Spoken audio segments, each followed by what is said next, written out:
Hey guys, so welcome back again. So it's me again, Johanna. This is how I prepare a food for my baby.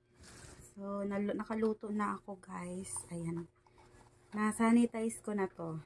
Wow. Naanahan ko na to ng mainit na tubig guys. Ayun oh, nandun pa yung ayan na. Ayan, yung pakare. Ayan. So, linis-linis lang. Malinis din tong ginamit ko na towel. And, ayan. Bigay to ng ninang ko. Ninang namin sa kasal. At lola na niya ngayon. Ayan. Shoutout kay Ninang Alma. Thank you for this. Ayan. Tatlo ito, guys. Ayan, o. Tatlong division. So, ito. Nakapagluto na ako. Ayan. This is a combination of lugaw ito guys, na rice. Then, pinakaluan ko sa tubig na distilled. Distilled bali ang water nito guys. Tapos, nilagyan ko siya ng patatas. Tapos, naano ko na siya guys. Nadurog ko na siya kanina. So, nadurog na yung latang-lata na yung potato. Pagkaluto nyo guys, nilagyan ko siya ng egg kasi marami kasing vitamins. Marami yung nakukuha na very nutritious kasi ang egg, especially sa baby kasi ito guys, pampatangkad, ganun. Basta pampatalino.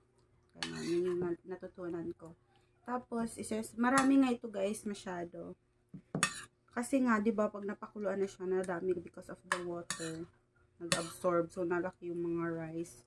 Pero, konting-konti lang talaga ito, mga kalahating kutsara lang. Dumami lang ito gawa nung patatas at itlog sa tubig. So, i-separate ko na sila guys. Since nakapag-agahan na si baby Kaizen. Ayan. Sa tanghalian dito. Kasi hindi naman niya ito nauubos guys. Tapos, hapunan. Ayan. So, naka-separate na siya, which is agahan, tanghalian, at hapunan. O, diba? So, ganun lang ako mag-separate ng food ni baby. Dinidivide ko siya. Kung ano niluto ko sa umaga, yun na hanggang hapunan niya. Kasi konti lang siya kumain. Tapos, ito yung takip, guys. Ayan, basa pa. Kasi nandun pa siya galing sa mainit na tubig. Ayan. So, pupunasan lang natin siya para yung excess na water hindi masama doon sa pagkain ni baby. So, ito na, tatakpan ko na siya.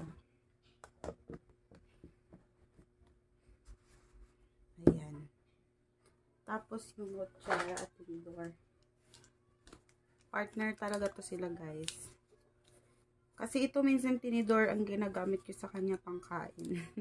Tapos yung kutsara sa pag-inom niya ng tubig. O, diba? O, yan. Yan. Ganun lang ang tip guys para basic lang. Hindi ka na magluluto ng 3 times a day para sa inyong baby. Maghanap ka lang ng Tupperware o lalagyan na naka-divide into 3. Depende sa gusto nyo kung ilang division.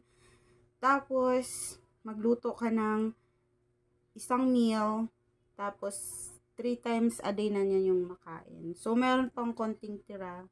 Ayan, so kakainin ko na to or ibibigay ko na lang yun kay sa isa ko pang for baby. So, yun lang guys. I hope it helps.